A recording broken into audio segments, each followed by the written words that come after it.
कामयार के अम्मी अब्बू बिना देर किए आयरा के घर पहुंच जाते हैं। ड्राइंग रूम में बैठे इरफान साहब भारी आवाज में कहते हैं, हम आयरा और कामयार की शादी की तारीख अगले हफ्ते तय करना चाहते हैं। यह सुनते ही आयरा और कामयार की आंखों में चमक आ जाती है। दोनों के चेहरे पर खुशी साफ झलकने लगती है। लेकिन यह खुशखबरी जब फरीहा तक पहुंचती है तो उसके दिल में जलन की आग भड़क उठती है। वह उसी पल आयरा और कामयार को अलग करने की साजिश रच लेती है। अगले दिन कामयार आयरा को शादी की शॉपिंग कराने मॉल ले जाता है। दोनों खुश होते हैं, हंसते बातें करते आगे बढ़ रहे होते हैं कि तभी कामयार के फोन पर उसकी कंपनी से एक बेहद जरूरी कॉल। मजबूरी में वह आयरा को कुछ देर वहीं रुकने को कहता है और एक तरफ चला जाता है। उधर आयरा कपड़े देख रही होती है कि अचानक फरीहा का भेजा हुआ आदमी उसके पास आता है। वह बातों में उलझाकर आयरा को बेहोश कर देता है। फिर एक अनजान लड़के के साथ उसकी झूठी और शर्मनाक तस्वीरें खींच ली जाती हैं। कुछ देर बाद वही आदमी आयरा को मॉल में ही छोड़कर फरार हो जाता है। जब कामयार कॉल खत्म करके लौटता है तो आयरा को अपने पास नहीं पाता। वह घबराकर उसे फोन करता है लेकिन आयरा कोई जवाब नहीं देती। परेशान होकर वह इधर उधर ढूंढता है और तभी सामने मुड़ा वो आयरा की बेहोशी की हालत में जमीन पर पड़ी होती है। कामयार उसे सहारा देकर उठाता है। थोड़ी देर बाद आयरा को होश आता है। कामयार घबराई आवाज में पूछता है, तुम्हें क्या हुआ? तुम बेहोश कैसे हो गई? आयरा कांपती हुई कहती है, मुझे कुछ भी याद नहीं, सब कुछ अंधेरा है। कामयार उसे उसके घर छोड़ देता है और खुद अपने घर चला जाता है। वहां पहुंचकर वह देखता है कि फरीहा उन्हीं लोगों से बातें कर रही है जिनकी शक्लें उसे कहीं जानी पहचानी लगती हैं। कामयार सवाल करता है, ये लोग कौन हैं? फरीहा बनावटी मुस्कान के साथ कहती है, मेरे दोस्त हैं। कामयार के दिल में शक की एक हल्की सी लकीर खिंच जाती है। कुछ दिनों बाद आयरा और कामयार की शादी का दिन आ जाता है। कामयार दूल्हे के लिबास में अपने अम्मी अब्बू के साथ बारात लेकर आयरा के घर पहुंचता है। स्टेज पर बैठते ही उसकी नज़र दरवाजे की शहरे की तरफ टिकी रहती है। तभी आयरा की अम्मी आयरा को दुल्हन बनाकर स्टेज पर ले आती हैं। कामयार उसका हाथ थामकर उसे अपने पास बैठा लेता है। इरफान साहब मौलवी साहब को इशारा करते हैं। मौलवी साहब आयरा से पूछते हैं, क्या आपको कामयार से निकाह कबूल है? आयरा पूरे यकीन के साथ जवाब देती है, मुझे कामयार से निकाह कबूल है। अब मौलवी साहब कामयार की तरफ मुड़ते हैं, क्या आपको आयरा से निकाह कबूल है?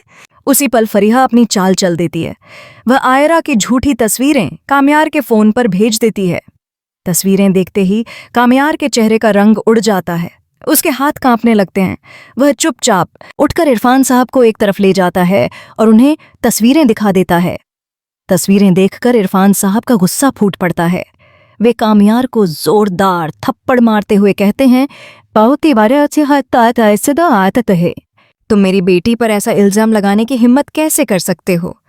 तभी फरीहा वही लड़का वहां भेज देती है। वह आयरा के पास आकर सबके सामने कहता है, तुम तो मुझसे मोहब्बत करती हो। यह सुनकर माहौल में खलबली मच जाती है। इरफान साहब सदमे में आ जाते हैं।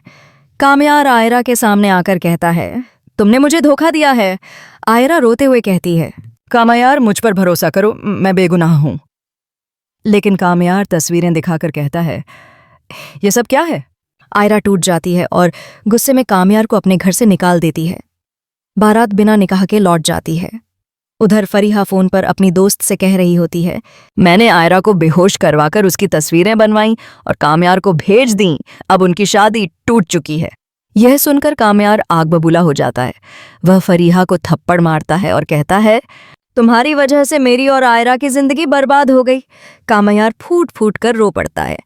मोम अगले दिन आयरा इरफान साहब से कहकर पढ़ाई के लिए ऑस्ट्रेलिया जाने का फैसला कर लेती है। एयरपोर्ट पर इरफान साहब, फलक और इश्तियाक उसे छोड़ने आते हैं।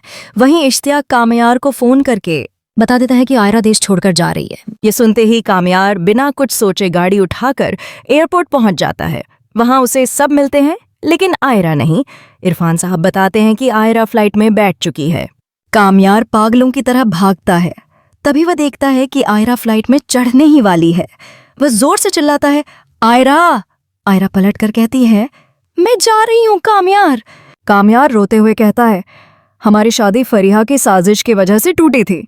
इतना कहकर वह अपने सिर पर पिस्तौल रख लेता है। अगर तुम नहीं रुकी तो मैं खुद को गोली मार लूंगा। ये देखकर आयरा कांप उठती है। वह फ्लाइट छोड़कर दौड़ती हुई कामायार के पास आती है। कामायार उसके पैरों में गिरकर माफी मांगता है और पूरी सच्चाई बता देता है। आयरा का गुस्सा फरीहा पर फूट पड़ता है, लेकिन वह कामयार को माफ कर देती है। दोनों हाथों में हाथ डाले एयरपोर्ट से बाहर आते हैं। ये देखकर इरफान साहब हैरान रह जाते हैं। आयरा कहती है, अब्बू, मैंने कामयार को माफ कर दिया है। उसी वक्त इरफान साहब वहीं अपने हाथों से आयरा और कामयार का निकाह करवा देते हैं। कामयार आयरा को अपने घर ले जाता है। जब उसके अम्मी अब्बू आयरा को देखते हैं तो चौंक जाते हैं। आयरा यहाँ? कामयार मजबूती से कहता है, मैंने आयरा से शादी कर ली है। उसके बाद वह आयरा का हाथ पकड़कर उसे अपने कमरे में ले जाता है, एक नई शुरुआत के लिए।